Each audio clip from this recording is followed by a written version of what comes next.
찬양 나의 소망 그 한 가지 헤매던 내 삶을 헤아리는 주님 주 예배하는 삶 나 살기 원하네 주를 찬양 주를 찬양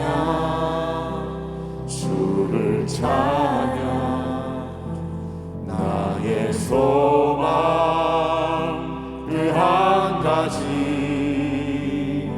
헤매던 내 삶을 헤아리는 주님 주 예배하는 삶 나 살기 원하네 나의 깨어진 맘을 예수하시는 주 내 눈물 주의 전에 담으소서 주를 의지함으로 두려워하느니 주님만 찬양합니다 주를 찬양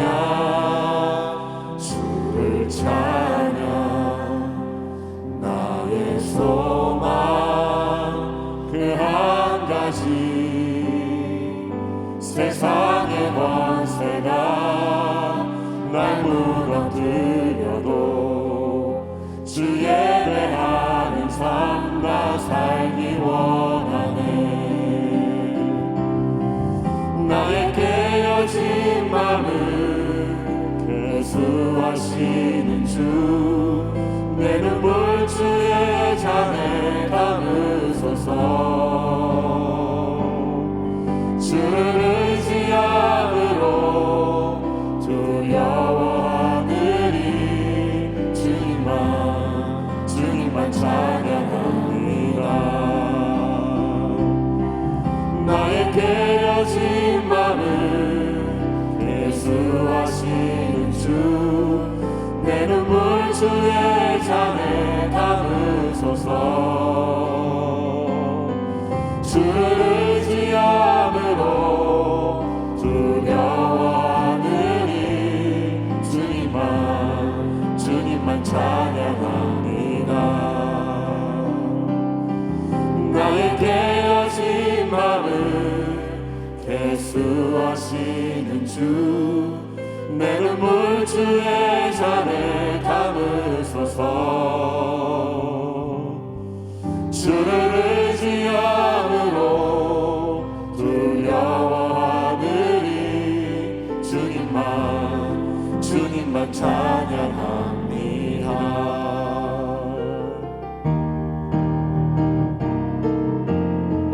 박수 치며 함께 찬양하시겠습니다. 성령이여 임하소서 내 마른 나의 심령 위에 주님의 은혜의 담비 내려 나는 벅적 주옵소서 주의 권세 주의 능력 지금 이 시간 임하셔서 악한 권세 모든 곁들이고 주님 나라 임하소서 성령이여 임하소서 내 마른 나의 심령 위에 주님의 은혜의 담비 내려 나 흠뻑 적셔 주옵소서 주의 권세 주의 능력 지금 이 시간 임하셔서 악한 권세 모두 깨뜨리고 주님 나라 임하소서 영광 할렐루야 예수의 그 피가 내게 승리 주네 구원이 되시네 영광 할렐루야 예수의 이름이 능력되네 소망이 되시네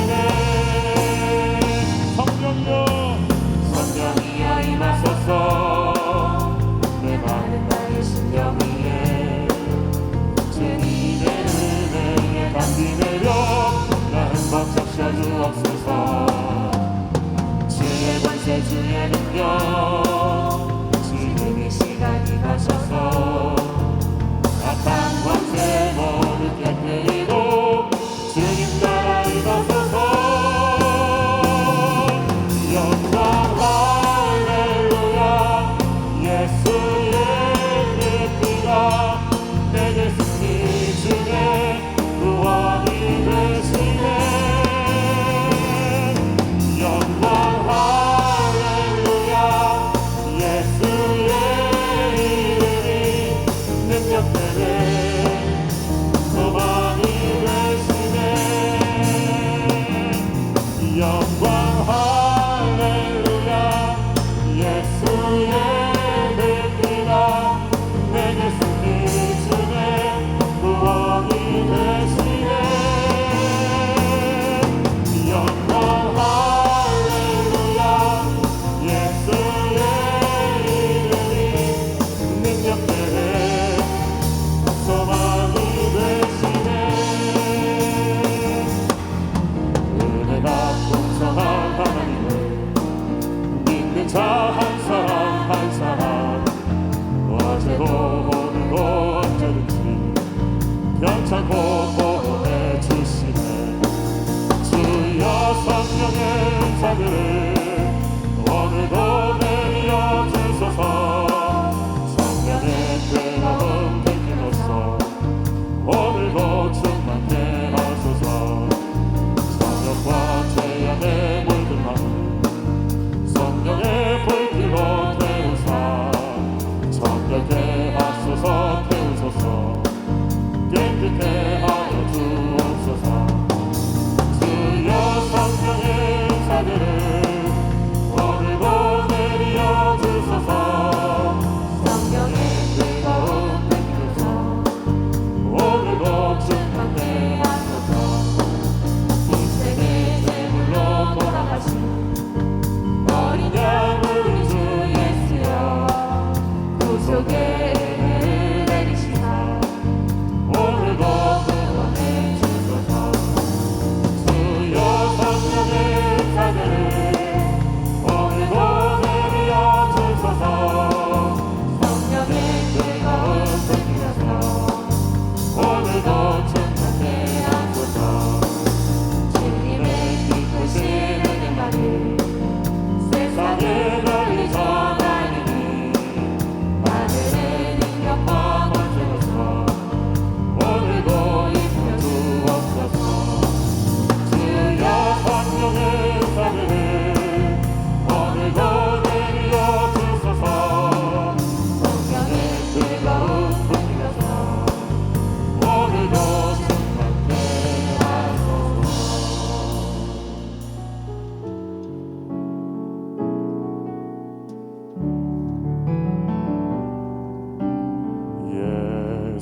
예수는 내 힘이요 나의 기쁨 내 참 소망 그 이름의 생명이 내 삶의 이유라. 예수는 내 힘이요 나의 기쁨 내 참 소망 그 이름의 생명이 내 삶의 이유라. 오직 주만 따라갑니다. 오직 주만 높이 받으소서. 내 평생에 그 이름을 그의 선하심을 세상에 노래합니다.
우리에게 주시는 하나님의 귀한 말씀은 창세기 39장 1절로부터 6절의 말씀입니다.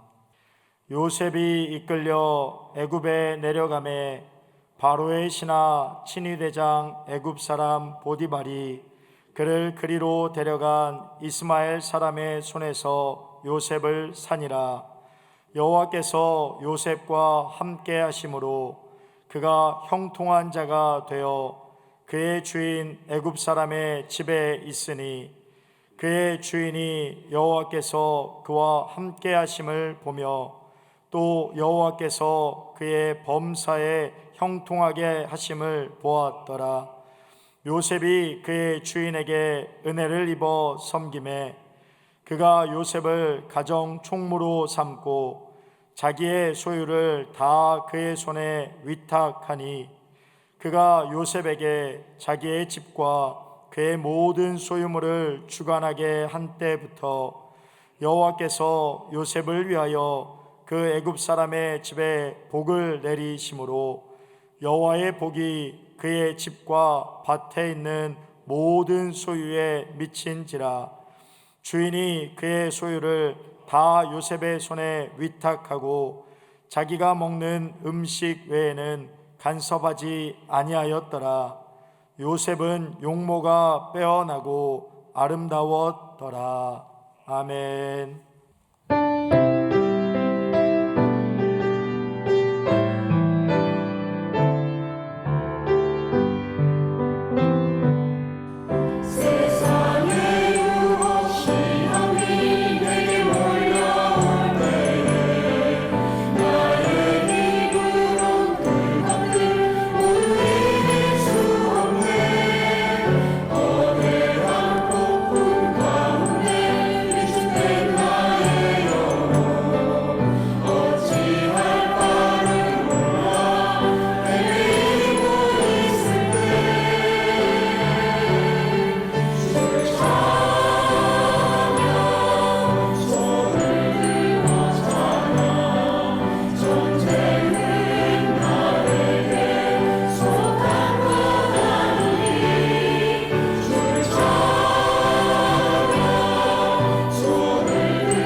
마음으로 하나님을 찬양합니다. 박수로 영광 올려드립니다. 우리 한번 다 같이 따라서 선포합시다. 위치보다 중요한 것은 관계다. 지난 11월 3일 화요일에는 미국의 대통령 선거가 있었습니다. 그 이후 오늘까지 거의 모든 세계의 언론들이 제일 중요한 기사로 다룰 만큼 미국의 대통령이라는 위치는 엄청난 영향력을 가진 위치라고 할 수 있습니다. 미국의 언론들이 선거인단의 과반수인 270석 이상을 확보하게 된 조 바이든 민주당 후보가 승리했다고 보도를 하니까 한국의 언론에서는 누가 조 바이든 대통령 당선자와 관계가 있는 사람들인지를 찾아 보도하기 시작했습니다. 미국의 대통령 당선인과 특별하고 친밀한 관계가 있다는 그것이 중요하기 때문 아니겠습니까? 하물며 세상을 창조하시고 세상을 다스리시는 전지전능하신 하나님과의 관계는 얼마나 중요한 것이겠습니까? 오늘 본문에는 야곱의 12아들 가운데 요셉에 대한 이야기가 나옵니다. 원래 그는 아버지 야곱에게 편애에 가까운 사랑을 받는 위치에 있었습니다. 그런데 형들과의 관계가 깨어지니까 그만 그를 죽이려는 형들의 음모에 빠져 거대한 물 구덩이에 던져졌습니다. 절대절명의 위기에서 이스마엘 상인에게 팔려서 목숨은 구했지만 애굽 바로왕의 친위대장 보디발 장군 집에 노예가 되고 말았습니다. 위치로 본다면 명품 옷을 입고 부잣집 귀공자의 그 높은 위치에서 지금 가장 낮은 위치인 노예가 된 것입니다. 하지만 요셉은 위치에 초점을 두지 않고 하나님과의 관계에 초점을 두었습니다. 그러니까 완전한 바닥 인생인데도 불구하고 형통한 자가 되었고 결국은 가족과 나라와 민족을 살리는 자로 일어서게 되었습니다. 또 반대 상황이 되어서 요셉의 위치가 아주 높아져 애굽의 바로왕 다음에 이인자의 총리가 되었을 때에도 요셉은 교만해지거나 타락하지 않는 것은 여전히 하나님과의 관계에 초점을 두었기 때문이었습니다. 오늘 성경이 우리에게 말씀하시는 가장 중요한 메시지는 위치보다 중요한 것이 관계. 다시 한번 위치보다 중요한 게 뭐라고요? 관계라는 것을 성경은 우리에게 증거하고 있습니다. 본문 2절을 다 같이 한번 읽어봅니다. 여호와께서 요셉과 함께 하심으로 그가 형통한 자가 되어 그의 주인 애굽 사람의 집에 있으니. 아멘. 여기서 여호와란 그 하나님의 이름은 언약 또는 약속이 있는 관계 속에서 쓰여지는 이름입니다. 즉 하나님과 그의 백성이라는 그 관계가 있을 때 그때 이 여호와라는 이름을 불렀습니다. 신약에는 여호와라는 단어가 등장하지 않죠. 그것은 예수님께서 여호와 대신에 아버지라는 이름을 가르쳐 주셨기 때문입니다. 여러분, 아버지는 자녀라고 하는 관계 속에서 부르는 이름 아닙니까? 아무나 이 동네에 지나가는 사람이 절 보고 아버지 그러면 되겠습니까? 관계를 떠나서는 아버지라고 부를 수가 없다는 것이죠. 노예로 잡혀온 보잘것없는 어린 소년에 불과한 가장 낮은 위치의 요셉의 힘은 보디발 장군의 집을 형통케 하며 믿지 않은 이방인들을 두려워하게 만드는 그 요셉의 힘은 바로 하나님과의 관계에 있었음을 믿으시기 바랍니다. 또 우리가 잘 아는 모세는 그때 당시에 세계 최강의 애굽이라는 나라를 이기고 이스라엘을 430년 만에 구원하여 내는, 그리고 그 백성들과 함께 40년 동안 사람의 힘으로는 아무것도 할 수 없는 그 광야에서 인도한 위대한 지도자가 되었습니다. 나이 80에 가진 것이라고는 지팡이 하나밖에 없었던 그 연약하고 부족한 모세의 능력과 지혜와 힘도 바로 하나님과의 관계에서 이루어진 것이었습니다. 한 번은 모세가 구스 여자를 취하였더니 누나 미리암과 형 아론이 모세를 비방합니다. 그러자 하나님은 미리암과 아론에게 진노하셨고, 그리고 미리암은 나병에 걸리고 말았습니다. 그때 하나님은 세 사람을 불러서 이렇게 말씀하시는데요, 마지막 한 구절만 같이 읽어봅니다. 민수기 12장 8절 말씀. 그와는 내가 대면하여 명백히 말하고 은밀한 말로 하지 아니하며 그는 또 여호와의 형상을 보거늘 너희가 어찌하여 내 종 모세 비방하기를 두려워하지 아니하느냐. 아멘. 한마디로 얘기하면 똑같은 종이라고 다 같은 종이 아니다. 선지자라고 다 똑같은 관계가 아니다. 그러니까 하나님은 모세와 대면하며 명백히 말하고 또 여호와의 형상을 볼 수 있는 나와 깊은 관계, 특별한 관계의 사람이기 때문에 너희가 비방하면 안 된다라고 진노하신 것이었습니다. 우리가 잘 아는 하나님의 마음에 합했던 다윗도 마찬가지 아닙니까? 어린 소년이고 쫓기는 사람이고 부족하고 연약함 가운데 있었는데 그가 만성천자가 되고 이스라엘 남북을 통일하게 된 이유도 바로 하나님과의 관계에 초점을 두는 사람이었기 때문이었습니다. 우리 모두가 다 잘 아는 시편 23편 4절만 한번 읽어보겠습니다. 내가 사망의 음침한 골짜기로 다닐지라도 해를 두려워하지 않을 것은 주께서 나와 함께 하심이라. 주의 지팡이와 막대기가 나를 안위하시나이다. 아멘. 다윗의 지금 위치는 사망의 음침한 골짜기, 가장 어렵고 힘들고 위험한 위치에 있었지만, 그러나 그가 두려움이 없는 이유, 그것은 바로 하나님과의 관계, 나와 함께 하신 하나님과의 관계에 있었다라는 것이 다윗의 고백 아닙니까? 다윗도 위치가 아닌 관계에 초점을 두고 있었기 때문에 승리하는 삶을 살 수 있었다는 것입니다. 그러므로 신앙과 삶의 승리는 언제나 하나님과의 관계에 달려 있다는 것이죠. 저는 오늘 위치보다 중요한 것은 관계다라는 제목으로 하나님과 올바른 관계를 이루는 신앙이 되기 위한 두 가지의 적용의 은혜를 함께 나누고자 합니다. 첫 번째, 위치보다 관계에 초점을 두려면 하나님은 책임져 주시는 분이심을 믿어야 합니다. 하나님은 어떤 분임을 믿어야 한다고요? 책임져 주시는 분, 책임져 주시는 분. 이것을 우리가 믿어야 합니다. 어린 동생이 헤드라인 뉴스를 보고서는 누나에게 물었습니다. 누나, 헤드가 뭐야? 이 바보야, 그건 영어로 머리 아니야, 머리. 동생이 다시 묻습니다. 그럼 라인은 뭐야?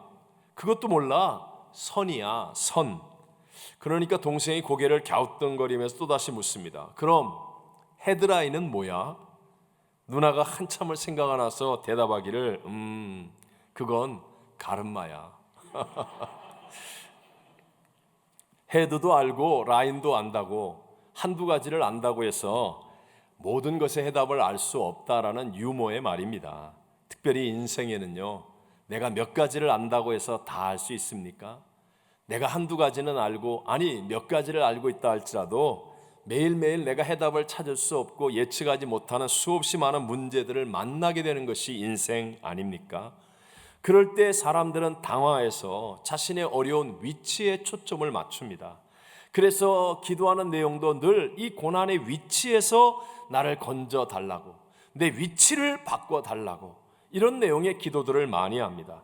나로 하여금 좀 더 형편이 좋은 위치에 있게 해 주시옵소서. 아니면 직장에서도 더 나은 위치, 세상에서도 더 높은 위치에 있게 해달라고, 자녀들이 좀 더 좋은 위치의 학교에 들어가게 해달라고 간절히 기도합니다. 팬데믹의 상황에서도 내가 좀 안전한 위치에 있게 해달라고 이렇게 얘기합니다. 하지만 하나님은요, 바로 그 고난스러운 위치를 통해서 먼저 하나님과의 관계를 깊이 있게 회복하기를 원하신다는 것입니다.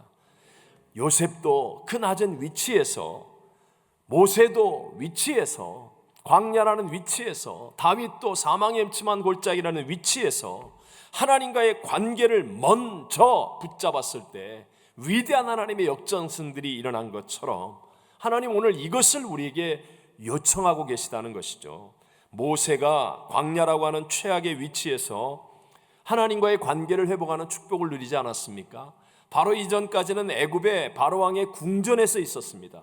제일 높은 위치, 좋은 위치에서는 누리지 못했던 하나님과의 관계인데, 광야에서 가장 낮은 위치에서 하나님과의 관계를 회복하게 됩니다. 하나님이 모세에게 찾아와 이스라엘 백성들을 건져내라고 하나님의 종으로 부르셨습니다. 그랬더니 모세가 못한다고 버티죠. 그러다가 마지막까지 버티는 이유를 댈 때 자기는 말을 잘하지 못하고 입이 뻣뻣하고 혀가 둔한 그런 장애를 가졌다고, 나는 약한 자라고 말하는 것입니다. 그때 여러분 하나님이 뭐라고 말씀하십니까? 우리 출애굽기 4장 11절만 읽어봅니다. 여호와께서 그에게 이르시되 누가 사람의 입을 지었느냐? 누가 말 못하는 자나 못 듣는 자나 눈 밝은 자나 맹인이 되게 하였느냐? 나 여호와가 아니냐? 아멘. 지금 입이 뻣뻣하여 혀가 둔하여 난 말을 못합니다. 그러니까 누가 사람의 입을 지었냐? 누가 네 입을 지었고 누가 너를 말 못하게 했느냐?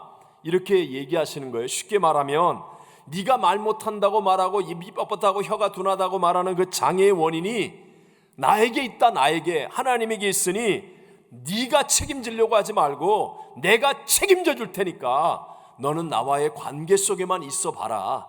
그러면 내가 책임지는 일이 일어난다 라는 거예요. 하나님은 그 약함과 장애조차도 모세와 하나님과의 올바른 관계를 이루는 그 계획의 일부로 사용하시고, 그리고 책임져 주실 수 있는 전지전능하신 분이라고 말씀하고 있는 것입니다. 여러분, 마찬가지로 우리가 이해를 위해 바울의 육체도 가시를 가지고 있지 않습니까? 선교사로서 육체의 가지를 가지고 고생을 많이 했습니다. 그래서 이 장애를, 약함을 치료해 달라고 하나님께 3번씩이나 간절히 기도했습니다. 그런데 하나님은 그 장애를, 가시를 뽑아주지 않았습니다. 그대로 가지고 있는 채로 하나님의 능력이 임하게 했습니다. 바울은 그 약함 때문에, 육체의 가시라고 하는 그 장애 때문에 오히려 주님을 끝까지 의지하고 하나님과 더 좋은 관계, 깊은 관계를 누리면서 하나님의 능력 속에 사는 복을 얻을 수 있었다는 겁니다. 그래서 바울은 자신의 약함과 장애를 오히려 자랑하고 기뻐했다라고 고백하는 것 아닙니까? 함께 우리 고린도후서 12장 10절만 읽어보겠습니다. 그러므로 내가 그리스도를 위하여 약한 것들과 능력과 궁핍과 박해와 곤고를 기뻐하노니 이는 내가 약한 그때의 강함이라. 바로 이런 믿음이, 하나님은 나의 약함조차도 책임져 주시는 하나님이라고 믿는 믿음이에요. 나의 장애조차도 하나님은 책임져 주시는 하나님이라고 믿을 때 하나님의 놀라운 역사들이 삶에 일어나고 인생과 신앙을 승리로 이끌어가게 되는 것입니다. 우리 모두가 잘 아는 닉 부이치치라는 분은요, 팔과 다리가 없는 지체 장애인으로 태어났습니다. 근데 닉이 하나님을 만나고 간절히 기도할 때, 여러분, 팔과 다리가 생기는 기적이 일어났습니까? 그렇지 않았습니다. 하지만 닉은 오히려 그 약함 때문에 하나님 앞에 간절히 기도함으로 말미암아 하나님과의 관계를 회복하는 사람이 되었다는 거예요. 그래서 문제보다 크신 하나님과의 관계가 임하니까 그 은혜로 인하여 자신의 장애에 묶이지 않는 인생을 사는 사람이 되었습니다. 우리는 사지가 멀쩡해도 수영을 못하는 사람이 얼마나 많습니까? 그런데 우리 닉 부이치치 저분은 물개처럼 수영을 잘합니다. 결혼을 해서 4자녀의 아버지가 되었습니다. 전 세계를 다니면서 최소한 600만 명 이상의 사람들에게 복음을 증거했고, 특별히 방황하는 수많은 젊은이들을 올바른 길로 인도했습니다. 무슨 의미입니까? 하나님은 닉 부이치치의 저런 장애, 저런 약함까지도 책임져 주시는 하나님이라는 것을 믿으시기 바랍니다. 이번에 우리 온라인 새생명 전도 축제를 위해서 태신자 작정을 하며 많은 성도들이 참 은혜를 많이 받았습니다. 그 가운데 우리 북부교구 이영선 권사님은요, 한국을 떠난 지 35년이 넘었기 때문에 한국에 있는 친척들과 거의 왕래가 없습니다. 8년 전에 한국을 잠시 방문하여 몇몇 친지들을 만난 것이 다였습니다. 태신자 작정을 위해서 기도하던 중에 그때 만났던 이모의 딸이 계속 생각이 나더랍니다. 한 번밖에 안 만났고, 그리고 그 한 번의 만남 이후 8년 동안에 전혀 교통이 없었지만, 그러나 하나님이 책임져 주실 것을 믿고 태신자 이름을 올리고 그리고 기도했어요. 그랬더니 놀랍게도 그동안 한 번의 연락도 없던 그 사촌동생에게 뜻밖의 카톡이 온 거예요. 이모부 장례 소식을 전하는 연락이었지만, 그러나 오빠들도 있는데 굳이 권사님에게 연락한 것은 여러분 단순한 우연이 아니었습니다. 또 그 사촌동생 신앙이 없으면서도 본인을 위해 기도해달라고 요청까지 하더라는 것입니다. 권사님은 그저 믿음으로 이름만 올리고 기도했을 뿐인데 하나님이 일하시는 것을 보고 너무나 감사했고, 그리고 하나님께 영광을 올려드렸습니다. 또 남부교구의 홍성규 안수집사도 꽤 나온 지 오래되셨잖아요, 이미. 근데 한국에 있는 오래전 친구를 태신자로 작정하고 기도하고 있는데, 갑자기 지난 월요일 날 그 친구한테 전화가 왔대요. 한국에서 그 친구가 동료들과 술을 마시다가 갑자기 친구 동료들이 다 가고 혼자 남게 되었답니다. 그런데 이상하게 홍성규 안수집사가 자꾸 생각이 나가지고 술 먹다가 전화를 한 거예요. 그래서 그 전화를 통해 전도도 하면서 교회 말씀 영상도 보내주게 되었다는 겁니다. 여러분, 이게 우연이라고 생각하십니까? 하나님 앞에 믿음으로 발을 내디디면 우리 하나님은 책임지시고 일하시는 하나님이심을 믿으시기 바랍니다. 많은 사람들이 하나님과의 관계 회복의 기본 중의 기본인 이 회개를 온전하게 못하는 이유도 자꾸만 자기가 책임을 지려고 하는 마음을 가지고 있기 때문에 회개가 안 되는 겁니다. 자기가 책임지는 게 아니라니까요. 하나님이 책임져 주신다니까요. 우리가 해야 할 일은 하나님께로 돌이켜 하나님 품에 안기면 되는 것이고, 나머지는 하나님이 다 책임져 주신다고. 내가 넘어졌던 것, 내가 잘못했던 것, 내가 실수했던 것까지도 하나님은 책임져 주실 수 있는 분, 그분이 전지전능하신 하나님, 십자가에서 우리 보고 같이 하자고 얘기하지 않고 다 이뤘다 선포하신 그분이라는 것이에요. 예수님이 직접 말씀하신 탕자의 비유를 생각해 보십시오. 탕자는 분명히 아버지의 유산을 탕진했고 집안에 대해서 죄를 지었습니다. 이제는 돼지가 먹는 주염나무의 열매조차도 배불리 먹지 못하는 최악의 위치에서 아버지와의 관계 회복을 결심하고 돌이키지 않습니까? 그때 탕자는 자기가 뭘 책임지겠다고 하지 않았어요. 책임지겠다고, 내가 아버지 재산 말아먹은 거 좀 책임지겠습니다. 아니면 아버지한테 너무 가슴 아프게 했으니까 선물이라도 하나 사갖고 가겠습니다. 아니면 집에 가서 내가 이런 일 하겠습니다. 이런 거 하지 않았다는 거예요. 그냥 아버지께로 돌아가니라. 이게 성경의 말씀이에요. 품꾼이라는 위치가 되어도 상관없다는 태도로 일어나서 아버지의 품에 안겼다는 것입니다. 그러니까 나머지는 아버지가 다 책임져 주지 않습니까? 아버지가 새 옷을, 제일 좋은 옷을 내어다가 입혀주고, 아버지가 손에 가락지를 끼워주고, 아버지가 발에 새신을 신겨주고, 아버지가 살찐 송아지를 잡아다가 잔치를 베풀어 줬지 언제 탕자가 송아지 끌고 왔습니까? 하나님은 저와 여러분을 책임져 주시는 분이라고 믿으시기 바랍니다. 우리는 그 믿음을 가지고 하나님께 안기는 거예요. 하나님께 품에 돌아서는 거예요. 그래서 내 안에 계신 부활의 예수가 나의 주인 되는 삶이 되어지도록 하는 것. 그러면 나머지는 내 생각을 뛰어넘는 하나님이 책임져 주시는 전지전능하신 놀라운 능력을 우리 모두가 함께 체험하며 하나님과 좋은 관계 속에 살아가는 삶이 될 줄로 믿습니다. 두 번째로, 위치보다 관계에 초점을 두려면 말씀에 대한 순종으로 관계가 계속 지속되어야 합니다. 무엇에 대한 순종이라고요? 말씀에 대한 순종. 이것으로 관계가 계속 지속되어야 됩니다. 관계라는 것은요, 일회성이 아닙니다. 관계는 반드시 지속성을 갖게 되어 있습니다. 선생님과 학생 또는 고용주와 종업원의 관계가 면접시험 볼 때, 입학식 할 때만 하하호 웃고 그리고 끝나는 겁니까? 아니잖아요. 지속적인 것이에요. 그 지속적인 관계가 잘 되려면 말을 잘 듣는 이런 관계가 되어져야 한다는 거죠. 하나님과의 관계도 마찬가지입니다. 첫사람 아담과 하와는 에덴 동산에서 저녁 서늘한 동산을 하나님과 함께 거닐며 정말 좋은 관계 속에 있었습니다. 하지만 말씀에 대한 불순종으로 이 관계가 지속되지 않고 깨어져 버리고 말았다는 거예요. 그 후 하나님은 믿음의 조상으로 아브라함을 택하여 부르십니다. 그러나 처음에는요, 아브라함도 흔들렸습니다. 의심이 다가왔습니다. 자손이 없었으니까요.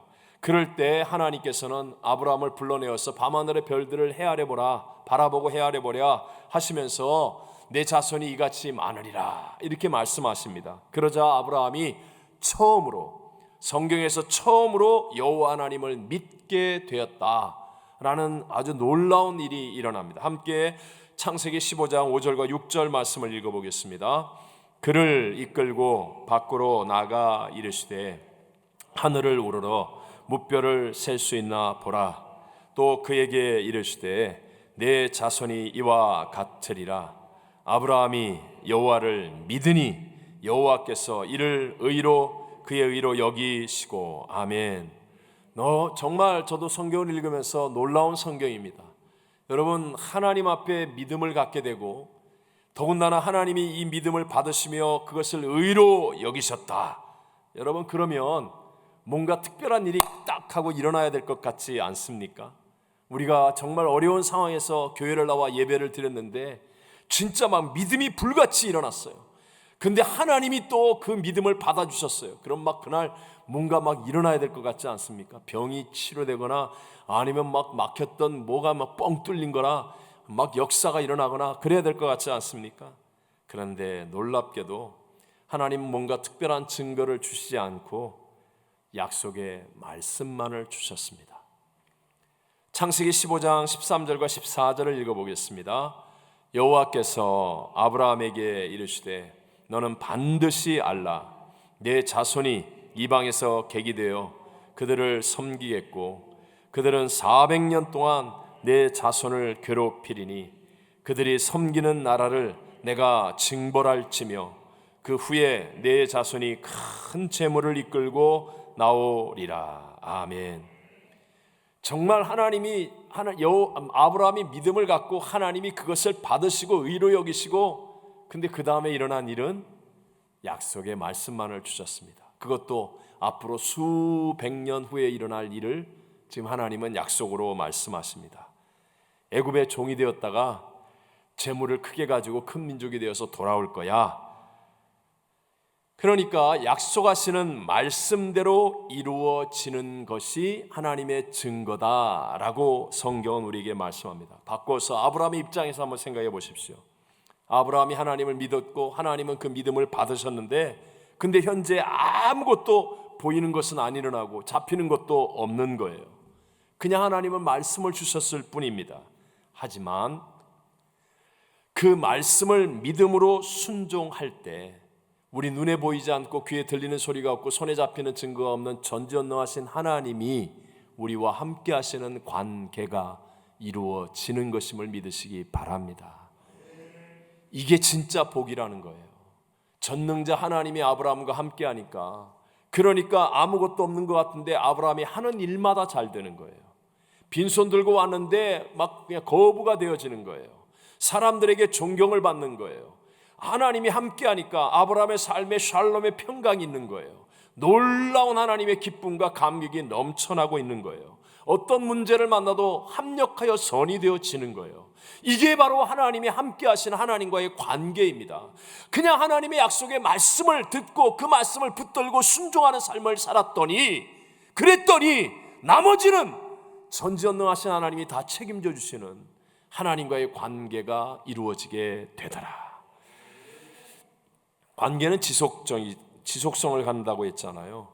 그래서 지속성을 통하여 깊어짐이 이루어지면 관계가 좋게 되는 것이고, 지속성을 통하여 부담스러움이 임하면 그러면 관계는 깨어지는 거예요. 좋은 관계가 안 되는 거예요. 쉽게 처녀충각이 소개로 만남을 이루었는데 자꾸 만날수록 깊어진다. 그럼 빨리 결혼해야죠. 근데 만날수록 부담스럽다. 그럼 빨리 헤어져야죠. 그거 똑같은 거예요. 여러분, 하나님과의 관계는 진짜 지속성이거든요. 이건 한 번만 만나는 게 아니라 지속성을 가져야 되는데, 여러분 하나님과의 이 지속적인 만남이 깊어지는 만남이 되고 있습니까? 아니면 부담스러운 만남이 되고 있습니까? 어떻게 하면 지속적인 관계를 유지해야만 하는 이 하나님과의 만남이, 관계가 부담스러움이 아니라 깊어짐의 관계가 될 수 있습니까? 길은 하나입니다. 유일한 그 길은 하나님의 말씀에 온전한 순종이 이루어지는 것입니다. 여러분, 하나님 말씀에 대해서 아멘하고 온전한 순종이 안 이루어지잖아요. 그러면 다음 주일 예배가 부담스러워집니다. 점점 부담스러워집니다. 교회가 부담스러워지고, 설교가 부담스러워지고, 교회 일이 부담스러워지고, 하나님과의 관계가 부담스러운 관계로 바뀌어집니다. 그런데 나와 부딪히는 하나님의 말씀이 있을 때 나를 쳐서 복종하고 예수님이 나의 주인임을, 왕인 되심을 고백하며 내가 그 말씀을 눈물로 순종하잖아요. 그러면 놀라운 감격과 기쁨이 내 안에서 넘쳐납니다. 그리고 하나님의 깊은 사랑과 깊은 은혜와 깊은 섭리가 막 깨달아지는 깊어짐이 내 안에서 누려지는 거예요. 우리의 인생의 기준은 말씀입니다. 우리의 인생의 핵심은 말씀입니다. 말씀이 하나님이심을 믿게 되시기를 바랍니다. 아브라함은 100살에 얻은 독자 이삭이 그렇게 예쁜 때에 번제물로 바치라고 하는 이해되지 않은 하나님의 말씀에도 순종하지 않습니까? 그러니까 하나님의 관계가 계속되어지는데 계속될수록 깊어지는 관계가 되어지는 거예요. 지난 월요일 새벽 예배 때 기쁨으로 순종해서 찬양 인도를 한 서부교구의 최낙훈 안수 집사님도 예배 후에 출근하는 차 안에서 말씀대로 믿음의 결단을 하면 성령님께서 도와주실 것이라는 그 약속을 믿고 기도하는데 갑자기 막 회개가 터지고 그냥 새롭게 방언이 터져서 그래서 충만한 은혜를 누리게 되었다고 간증을 합니다. 하나님과의 이 지속적인 관계는 반드시입니다. 반드시 온전한 순종이 있을 때 이루어지는 것임을 믿게 되시기를 바랍니다. 반대로 우리 모두가 잘 아는 솔로몬은요, 처음에 왕이 될 때는 어린 나이임에도 불구하고 하나님의 말씀하시면 듣겠습니다라는 지혜를 구했습니다. 그럴 때 하나님이 너무너무 기뻐하셔서 하나님 말씀을 듣고 바르게 송사할 수 있는 지혜뿐만이 아니라 구하지 않은 부귀와 영광과 수와 모든 것을 다 주셨습니다. 하지만 솔로몬이 시간이 지나면서 점점 하나님 말씀을 온전히 순종하는 길에서 돌이키죠. 타락하게 됩니다. 정치적이든 외교적인 어떤 이유 때문에 이방 여자들과 결혼하고, 젊었을 때는 솔로몬이 다 눌렀는데 나이가 드니까 이방 여자들이 자기가 가져온 우상 신전을 다 하나씩 세우기 시작하는 거예요. 그러니까 결국 말씀을 떠나는 거예요. 불순종이 되는 거예요. 그랬더니 최고의 부귀영화 공명 권세를 다 가진 솔로몬의 인생의 결말이 헛되고 헛되며 헛되고 헛된 인생이 되어지고 말더라는 것입니다. 하나님 말씀을 불순종하면 반드시 하나님과의 관계는 깨어지게 되고, 그러면 우리 모든 것을 다 가져도 두려움과 불안이 엄습하고 염려와 근심, 불평과 원망이 가득한 삶을 살게 됩니다. 솔로몬 왕이 그랬고, 느부갓네살 왕이 그랬고, 헤롯 왕이 그랬고, 위치는 왕이라 할지라도 관계가 깨어지면 인생은 무너질 수밖에 없다는 것입니다. 현대 한국 불교에서 추앙을 받는 성철 스님이란 분이 조계종 종정으로 있을 때, 쉽게 말하면 제일 큰 교단의 총회장이라고 할까요? 그때의 실화죠. 불교는 살생하지 말라라는 부처님의 명령에 따라서 공식적으로 육식을 금하고 있잖아요. 근데 당시 불교 신자와 스님들 가운데 상당수가 몰래 육식을 하고 있는 그런 현실을 고려해서 차라리 공식적으로 육식을 허용할 것을 성철 스님에게 제안을 합니다. 그러나 한마디로 그들의 제안을 일축했습니다. 그 한마디가 고기를 먹으면 집이 무너진다, 이 한마디였어요. 그게 무슨 뜻이에요? 한 계명만 무너지는 게 아니라 자기 편의에 따라 한 계명을 무너뜨리면 나머지 계명도 차례로 다 무너지게 된다라는 말이었습니다. 그것은 기독교도 마찬가지 아닙니까? 1989년 덴마크를 필두로 동성결혼 합법화하고 그 판결을 교회가 수용했던 유럽 나라의 공통점은요, 그 나라의 신학교와 그리고 교회가 형태만 남았거나 지금도 계속하여 무너져 내리고 있다는 겁니다. 여러분, 사람이 만든 종교도 자기의 편의를 따라 이렇게 저렇게 요리를 하면 안 되는데, 하물며 여러분, 천지만물을 지으신 하나님의 말씀을 사람들의 편의를 따라서 불순종하면 어떻게 올바른 관계가 지속될 수가 있겠습니까? 하나님의 말씀은 천지는 없어도 1.1에 변하지 않는 진리의 말씀인 것을 믿으시기 바랍니다.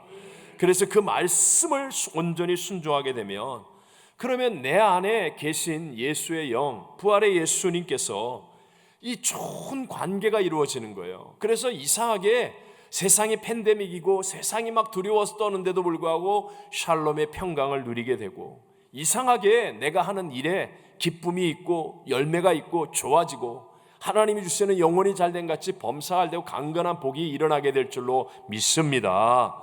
지금은 내가 말씀을 붙들고 온전히 순종하는 게 표시가 안 나요. 어떤 때는 오히려 내가 손해를 보게 되고 핍박을 받게 되고 왕따가 되기도 하고 내가 어려움을 겪을 수도 있습니다. 하지만 기억하십시오. 진리입니다. 조금만 시간이 지나면 나중에는요, 아브라함처럼 사라지지 않는 별과 같이 빛나는 존귀한 사람이 되어질 줄로 믿습니다. 이걸 믿는 거예요. 이 믿음을 가지고 하나님의 말씀을 온전하게 순종할 때 우린 지속적인 하나님과의 관계를 유지하게 되고, 그 관계 속에서 하나님이 주시는 복과 승리를 누리는 사람이 되는 것입니다. 함께 우리 304장을 찬양하겠습니다.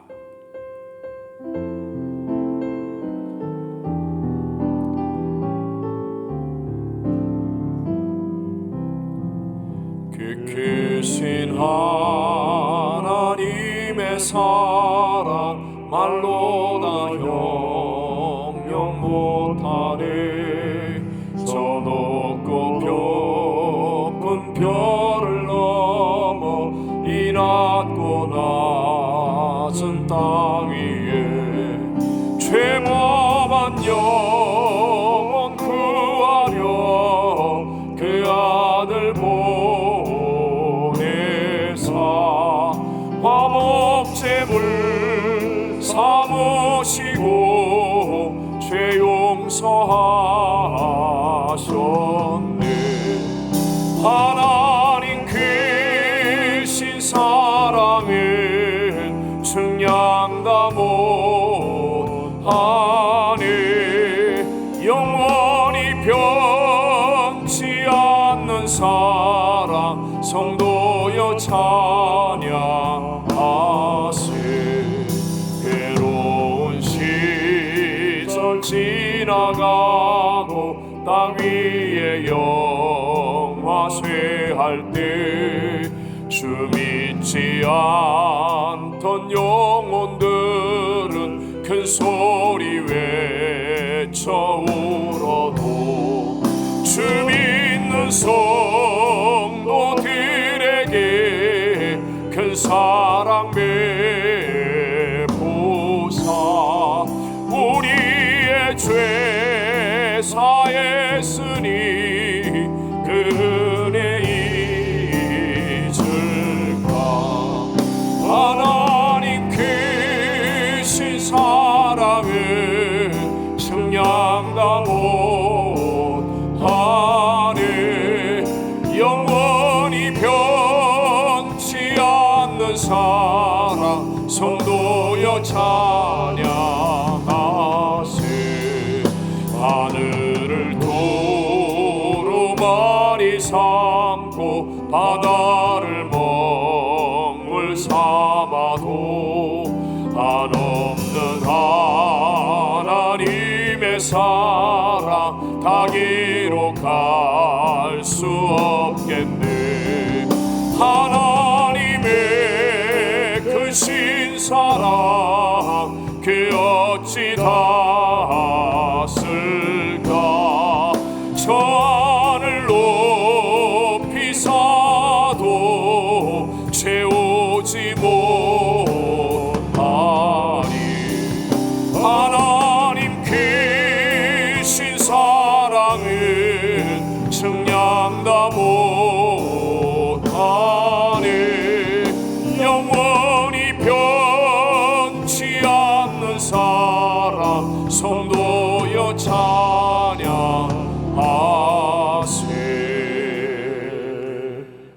지금은 우리를 죄악에서 구원하시고 영생을 허락하여 주신 우리 구주 예수 그리스도의 무한하신 은혜와 우리가 하나님과의 깊은 관계, 온전한 관계 속에 살아가기를 원하시는 하나님 아버지의 변치 않고 영원하신 사랑하심과 예수의 영, 하나님의 영, 보혜사 성령 하나님 충만케 하심이 오늘 하나님이 예배하는 모든 성도들 위해, 우리가 작정하여 기도하는 태신자들 위해, 온라인 예배드리는 성도들 위해, 그리고 선교사님들과 선교지 위에 영원토록 함께 계실지어다. 아멘.